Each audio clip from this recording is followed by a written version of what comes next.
नमस्कार, मी पंजाब डक. आज आहे 25 एप्रिल 2026. मी माझ्या शेतामध्ये काय झालं, खताचे खूप भाव वाढायलेत. खताचे भाव वाढत असल्यामुळे रासायनिक खताचे खूप भाव वाढतात आणि त्याच्यामुळे शेतकऱ्याला कोणतं खत घ्यायचं हे कळेना. मग सगळ्यात महत्त्वाचं, शेतकऱ्यांनी आपल्या जमिनीला नेमका कोणता खत पाहिजे, म्हणजे पोटॅश जास्त जमिनीत पाहिजे का, स्फुरद पाहिजे का, नायट्रोजनचे खत पाहिजे, याची निवड करण्यासाठी सर्वप्रथम माझं तर म्हणणं आहे, शेतकऱ्याने आधी जमिनीतली माती तपासणे गरजेचं आहे. तर आम्ही देखील काय केलं, आज या ठिकाणी आमच्या शेतामध्ये आलो. 25 तारीख आहे आज. तर आम्ही मातीची तपासणी चालू केली. तर आमच्या मातीच्या तपासणीमध्ये काय याच्यात म्हणजे कार्बन किती प्रमाणात आहे जमिनीमध्ये, जमिनीचं टेम्परेचर किती आहे, नायट्रोजन किती आहे, फॉस्फरस किती आहे, त्याच्यानंतर ऑर्गॅनिक कार्बन किती आहे, पुन्हा इलेक्ट्रिक किती आहे, हो, म्हणजे हे घटक कोणते कोणते किती प्रमाणात आहेत, तर हे आम्ही हे चेक करत आहोत. आणि आता लगेच तुम्हाला रिपोर्ट दाखवतो. आता 2च मिनटात रिपोर्ट येत आहे लगेच, त्याच्याद्वारे कळतं आहे.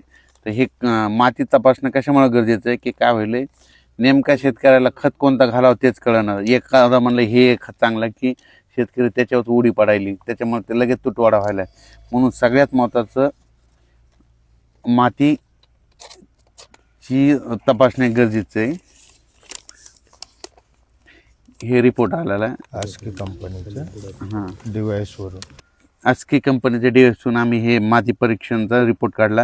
याचा pH यायला आहे 7.2, नायट्रोजन आला आहे 712.8 kg हेक्टरी, phosphorus 49.57 kg hectare, potassium 1004.4 kg hectare, temperature जमिनीचा 38.8 ह्युमिडिटी 11.5%, ऑर्गॅनिक कार्बन आहे 0.47%.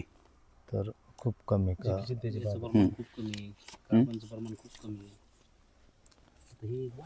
तर खरं तर पाहिलं तर महाराष्ट्रात जमिनीचं जे कार्बन कमी झालंय, तर कमीत कमी 3.5 एवढं जमिनीचं कार्बन असायला पाहिजे.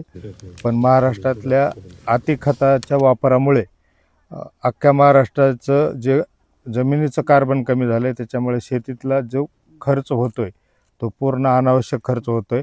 आणि ह्या खर्चाबरोबरच जमीनचं ज्या आत्ताचं कंडिशन आहे, हे खूप चिंताजनक कंडिशन आहे.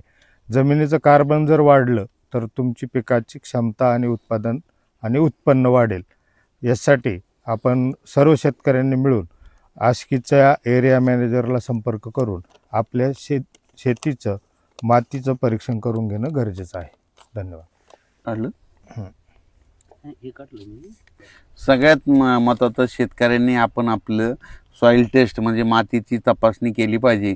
तर तुम्हाला सांगतो, नेमका मातीचं आरोग्य धोक्यात आहे का, नेमका मातीला आजार कोणता झाला आहे, म्हणून हे सगळं जसं आपण माणसाची तपासणी करतो, तर आपल्याला कोणतं काय कमी आहे, म्हणजे आपल्याला कोणतं रक्त कमी काय कमी आहे, पण आपल्या पेशी कमी झाल्या की हे कळतं.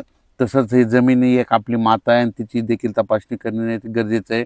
आणि माती तपासण्यासाठी खूप काही अशी गरज नाही, एवढं काही लागत नाही, 300 रुपयेच लागते. तर एकदा केल्याच्यानंतर 1 वर्षभर पुन्हा काही गरज नाही, आणि लगेच पुढच्या वर्षी केल्याच्यानंतर लगेच आपल्याला कळतं की आपण आता हे समजा ऑर्गॅनिक कार्बन सेंद्रिय कर्ब कमी असला तर सेंद्रिय कर्ब वाढिल्याच्या नंतर लगेच किती प्रमाणात झाला हे त्याच्याद्वारे कळतं आहे. म्हणून शेतकऱ्यांनी माती परीक्षण करणं सगळ्यात महत्त्वाचं गरजेचं आहे. असं काय होतं आहे, एखाद्या शेतीमध्ये नायट्रोजन असतं जास्त, म्हणून आपण नायट्रोजन जास्त टाकतो, ते काही उपयोगात येत नाही. म्हणून जे कमी ते टाकायला पाहिजे, म्हणून हे सगळ्यात महत्त्वाचं आहे.